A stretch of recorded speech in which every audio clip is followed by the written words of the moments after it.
Tuesday section of the lesson says that we should read Matthew 16, verses 13 to 16. Matthew 16, verses 13 to 16. When Jesus came to the region of Caesarea Philippi, he asked his disciples, "Who do people say the Son of Man is?"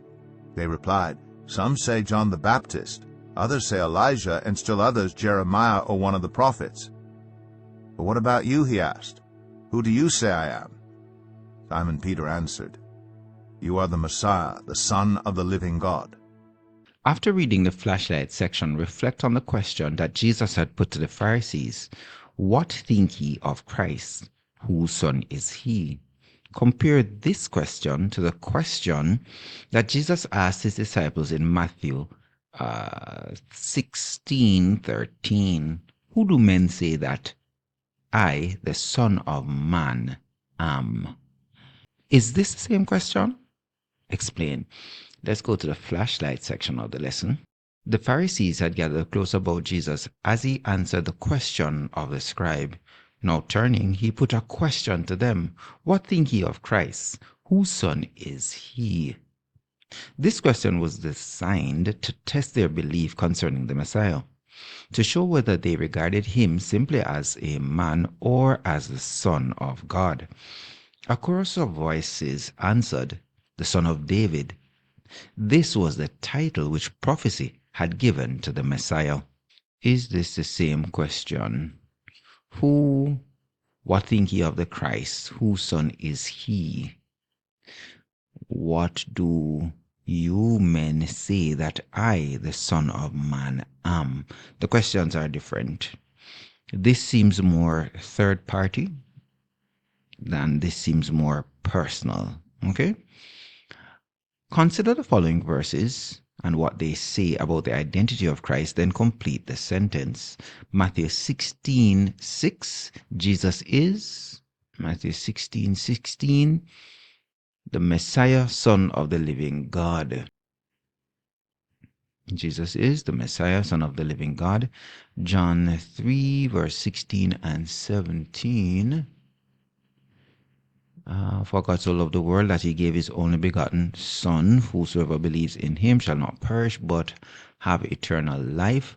For God did not send his Son into the world to condemn the world, but to save the world through him. So here, Jesus is Messiah. He is Son. John 10, verse 30.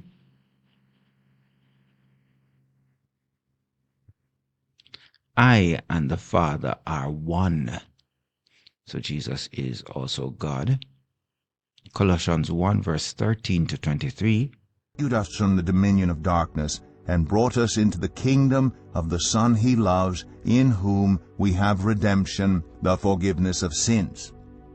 The Son is the image of the invisible God, the firstborn over all creation. For in him all things were created, things in heaven and on earth, visible and invisible, whether thrones or powers or rulers or authorities, all things have been created through him and for him. He is before all things, and in him all things hold together. And he is the head of the body, the church. He is the beginning and the firstborn from among the dead, so that in everything he might have the supremacy.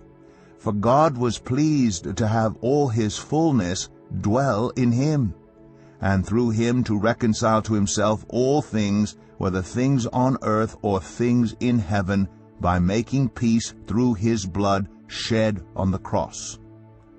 Once you were alienated from God, and were enemies in your minds because of your evil behavior.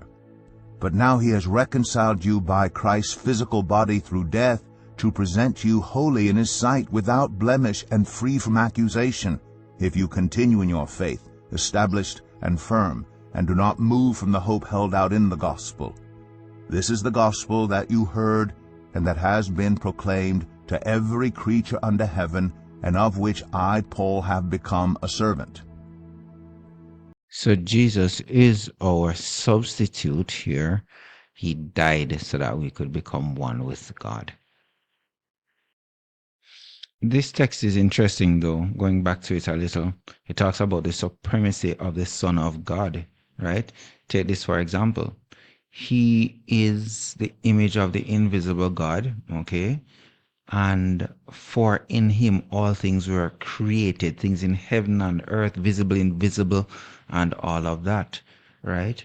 So from this we are getting the in the beginning was the Word, and the Word was with God, and the Word was God, and all of that sentiment that speaks about him being the what, the Son of God. Okay, it goes on, right, and talks about, being established in our faith if we can accept that, he is at the very heart of the gospel. Okay, so interesting text in light of the fact that the question was raised earlier. Who do you say that I am?